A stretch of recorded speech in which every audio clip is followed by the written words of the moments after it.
প্ৰাগ নিউজৰ এজন তাত সাংবাদিক আছে উৎপল বুলি কেইদিনমান আগতে জুবিনৰ কথা কি কৈ থৈছে মই আপোনালোকক শুনিব মই শুনি লওক তেতিয়ালে তেওঁ আজি কেইদিনমান আগতে তেওঁ জুবিনৰ বিষয়ে কি কৈছিল আপোনালোকে নিজে শুনক আজি এই দুদিন ধৰি তেওঁ তাতে থিয় হৈ পেলাই মই আপোনাক ভিডিঅটো আপোনালোকক দি দিছো আপোনালোকে কৰি ল'ব মোৰটো লাজ লাগে ইয়াত এবিলাক ৰাজনীতি কৰিব কাৰণে এইজন হৈছে প্ৰাগ নিউজৰ সংবাদদাতা জগতৰ ৰজা বুলি কোৱা আৰু একাংশ মানুহে তেওঁক ৰজা পাতি থোৱা এজন বিশেষ গায়ক তেওঁক বেলেগে শিল্পী কয় মই গায়ক বুলি কওঁ তেওঁ ৰাজীৱ হদিয়াক চিনি নাপায় তাৰপিছত তেওঁ কৈছে যে তেওঁ মৰিলে 20,000 মানুহ নহয় এইটো আৰু যোৱা দুদিনৰ পৰা তেওঁ এইটো কিহৰ কাৰণে কৰিছে জাষ্ট টু ক্ৰিয়েট যোৰহাটৰ সমান সংস্কৃতিবান মানুহ নাই বা বহুতে মোক যোৰহাটৰ ভাল মানুহে কৈছে যে মুখ্যমন্ত্ৰীয়ে চেষ্টা কৰিছিল এটা পৰিয়ালে নিদিয়ে তাৰ পিছত মুখ্যমন্ত্ৰীয়ে কি কৰিব পাৰে তেওঁলোকে মেটাৰটো ইমানতে সমাপ্তি কৰিছে কিন্তু যিজন মানুহে কেইদিনমানৰ ৰজা গায়ক বুলি মই কম এই যেটো প্ৰাগ নিউজৰ কি নাম উৎপল বৰা এটাতো কোনোবাই যদি জুবিনৰ ওপৰত এখন এফআইআৰ দিয়ে যে জুবিনক অপমান কৰা বুলি এই মানুহজনৰ ওপৰত এফআইআৰ হ'ব কালি তেওঁ 1.5 ঘণ্টা সময় ভাষণ দিছে আৰু যিটো বিভৎস কথা কৈ গৈছে আপোনালোকে শুনক কিন্তু জুবিন জীয়াই থাকোতে আমি কেতিয়াও জুবিনৰ আন্দোলনত জুবিনে আমাক স্পষ্টভাৱে বিৰোধিতা কৰিছিল কিন্তু এদিনৰ কাৰণেও আমি এলা কথা কোৱা নাই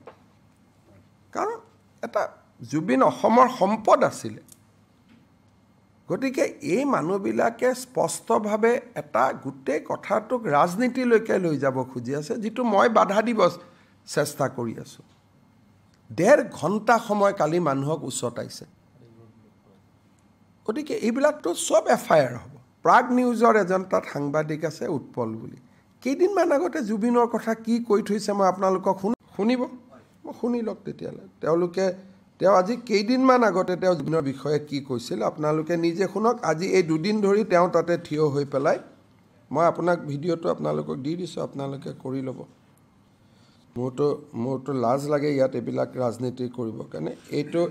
এইজন হৈছে প্ৰাগ নিউজৰ সংবাদদাতা অসমৰ সংগীত জগতৰ ৰজা বুলি কোৱা আৰু একাংশ মানুহে তেওঁক ৰজা পাতি থোৱা এজন বিশেষ গায়ক তেওঁক বেলেগে শিল্পী কয় মই গায়ক বুলি কওঁ তেওঁ ৰাজীৱ হদিয়াক চিনি নাপায়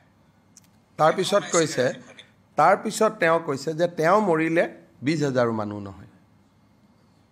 এইটো আৰু যোৱা দুদিনৰ পৰা তেওঁ এইটো কিহৰ কাৰণে কৰিছে জাষ্ট টু ক্ৰিয়েট যোৰহাটৰ সমান সংস্কৃতিবান মানুহ নাই বা বহুতে মোক যোৰহাটৰ ভাল মানুহে কৈছে যে মুখ্যমন্ত্ৰীয়ে চেষ্টা কৰিছিল এটা পৰিয়ালে নিদিয়ে তাৰ পিছত মুখ্যমন্ত্ৰীয়ে কি কৰিব পাৰে তেওঁলোকে মেটাৰটো ইমানতে সমাপ্তি কৰিছে কিন্তু যিজন মানুহে কেইদিনমানৰ ৰজা গায়ক বুলি মই কম এই যেটো প্ৰাগ নিউজৰ কি নাম উৎপল বৰা এটাতো কোনোবাই যদি জুবিনৰ ওপৰত এখন এফআইআৰ দিয়ে যে জুবিনক অপমান কৰা বুলি এই মানুহজনৰ ওপৰত এফআইআৰ হ'ব কালি তেওঁ 1.5 ঘণ্টা সময় ভাষণ দিছে আৰু যিটো বিভৎস কথা কৈ গৈছে আপোনালোকে শুনক কিন্তু জুবিন জীয়াই থাকোতে আমি কেতিয়াও জুবিনৰ আন্দোলনত জুবিনে আমাক স্পষ্টভাৱে বিৰোধিতা কৰিছিল কিন্তু এদিনৰ কাৰণেও আমি এলা কথা কোৱা নাই কাৰণ এটা জুবিন অসমৰ সম্পদ আছিল গতিকে এই মানুহবিলাকে স্পষ্টভাৱে এটা গোটেই কথাটোক ৰাজনীতিলৈকে লৈ যাব খুজি আছে যেটো মই বাধা দিব চেষ্টা কৰি আছো 1.5 ঘণ্টা সময় কালি মানুহক উছটাইছে গতিকে এইবিলাকটো সব এফআইআৰ হ'ব